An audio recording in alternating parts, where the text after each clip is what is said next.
Breaking news now, word that things are already starting to move positively for the presidentially pardoned Hunter Biden.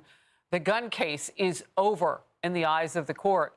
Judge Mary Ellen Noriega has terminated any further proceedings against Hunter, a move that we were expecting. She did, however, not fully dismiss the case outright, as Hunter's legal team had wanted.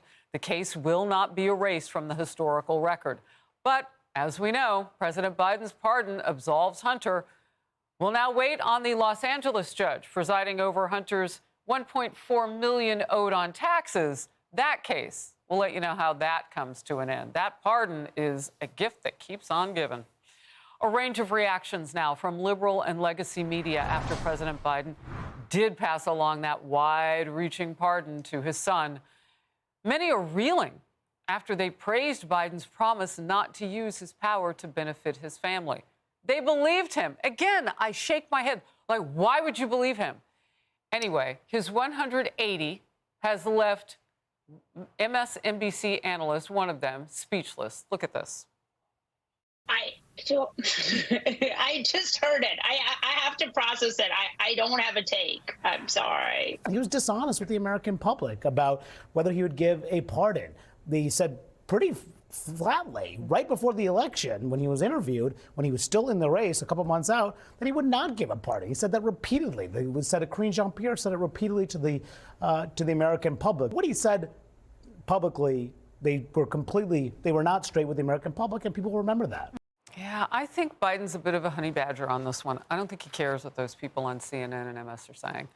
President Biden with one last defender for today, Whoopi Goldberg. I take issue with lying about it. I wanted to ask him here when he came on The View, but the thought was he said so many times he wasn't going to pardon him. That, to me, is lying to the public. I respect it as a parent. I understand why he would do it, but I wanted to understand why lie about it for so long. I'd stop calling it a lie.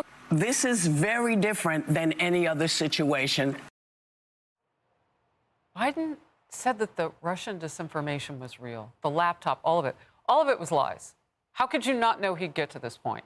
A new op-ed argues the legacy media enabled Biden's Hunter pardon, quote, their job is to lie for the Biden administration and to stay silent when Joe Biden publicly humiliates them afterward. Flanked by a dedicated gaggle of shameless media propagandists, Joe Biden is free as Hunter to deliver his final insult to the American people, end of quote.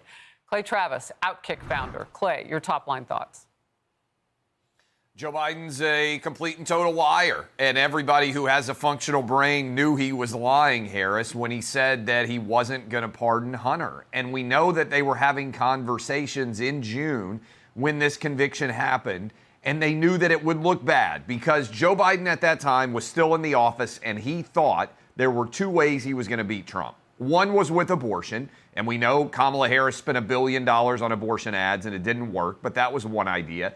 The other was by arguing that Trump was a direct assault on democracy and that he was a felon president. And so if he had pardoned his son, you're taking one of the two arguments that he thought was the most coherent and concise for his campaign off the table. So they made a calculated decision to lie to the American public because it benefited them politically based on the lies that they were spreading about Donald Trump. And Harris, my takeaway, as Trump is going to take office here in a little bit less than, 7 weeks, is I want him to pardon immediately on day one. I can't get here fast enough, Harris. I want him to immediately pardon on day one every single January 6th political prisoner, even those that engaged in acts of violence. People say, what are you talking about there? You can look at the way that they were treated.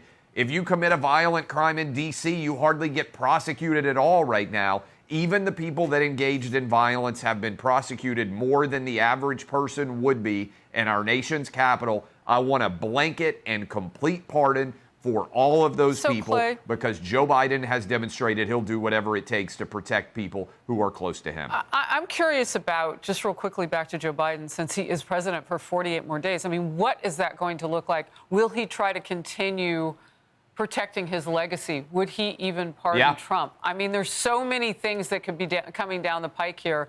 You mentioned one of them. I do want to talk with you just real quickly, if I can ask my team to go back to that, because I want to try to get to it today.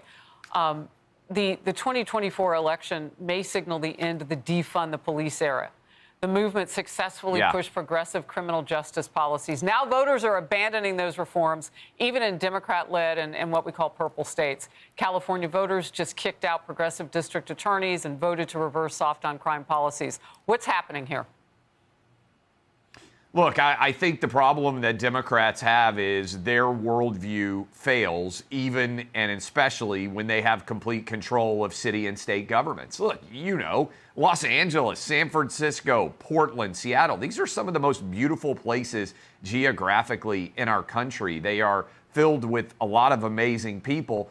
Unfortunately, they keep electing left-wing leaders, and left-wing leadership has devolved all of those cities into a worse place than it would be if they had Republicans and Democrats both attempting to run those cities. So I think in states, I think what you're seeing is Democrats are being rejected by Democrat voters because their policies fail. Yeah.